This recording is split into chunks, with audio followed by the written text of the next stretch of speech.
So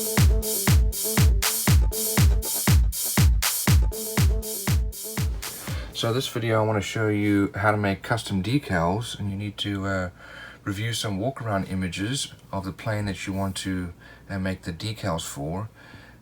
Here I'm looking at details for a Spitfire, and that'll help me to improve the detail on my model. So as you can see here, I'm busy looking at, this is the Spitfire, the side.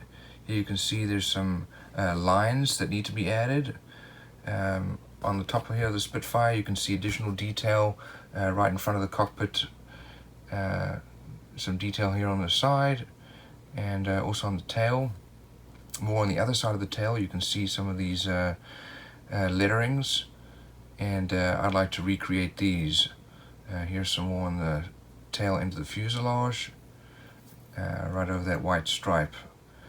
Also inside the cockpit, additional details can be seen. Here's some details for the side of the cockpit, details for the inside of the instrument panel, and sides of the cockpit with some of the instruments and levers. But I'd like to make some of these additional details and then print them as decals. Here you can see I found a picture of a Spitfire propeller, and it's got some details there on the propeller. Not all kits come with these details, so I'm going to add them. So here I've redrawn these as best as I could, added some of the text, and each was numbered for the propeller. So this one had 5, there's 1 through 5. So we're going to create those images to print. And here you can see I've now put them into Microsoft Word just because I find it easier to do it through Microsoft Word. I'm going to change the settings. Here you can see the other decals that I have made, and I'm using an older Paint Shop Pro version. Here you can see that I have selected the size of the paper sheet that I'm working with, and I'm working with 600 dpi, which is much more resolution. Obviously uses more memory, but most computers are going to handle it just fine. So here you can see I've going to be measuring it by millimeters and centimeters. That way I can measure for the size of the plane and to make sure that it's the correct size. So I've made some of these decals here. This is for the underside, and some of the ones for the top of the wing, and some additional details for the fuselage. You can see here the size that I've made of the text. I also ended up making this other decal here. This is out of red, and this is going to be for the inside of the cockpit door that opens up right behind the bar.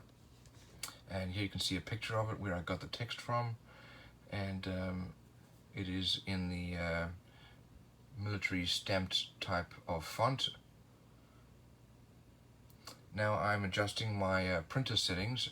I want to select the highest quality print, and I'm going to change the paper type to glossy. I want to really make sure that I give it the best print with the finest level of detail when the printer sends the job or receives the job from the computer. So now I'm going to show you how I made this decal. I'm looking for, this is the mixture control for the engine. This is on the left side of the cockpit, and so I've got the image on the right and my image on the left that I'm creating. And so I'm going to start just plugging in some text here to try and recreate this instrument or this instruction sheet on the side. And so you can see I'm adjusting by size, and now I'm adding all the extra text at the bottom. It takes a fair amount of time, but if you're going to build several different models of the same plane, particularly the Spitfire, it's nice to be able to have these extra decals. So now I'm just adding all the extra text, trying to make it look like that instruction sheet on the side of that cockpit above the throttle lever. So once you've typed it out and made it exactly the way you want it to, and now I'm going to use a ruler to measure the size that I want to have the decal. So it looks like it's about 4 millimeters high. Originally I'd made that little plate 2 millimeters wide, but it was too narrow. So I then print it on regular paper just to make sure that it's about the correct size. You can cut it out and measure, because decal paper, you don't want to waste it. So if you're going to print something that has white text on it or white parts on it, you need to use the white paper. If you're printing dark things, it doesn't have any white on it at all, you can print it on clear. Obviously, if you print it, when you print it out on clear, everything else around it is actually going to disappear when you put it on the plane. Here, printing out the white decals, it's got white text on it on white decal paper, so everything around the decals you just printed is also going to be white. And so you really need to think about how you're going to be removing the rest of the white. So here I'm now cutting out the decals. I want to save the rest of the paper.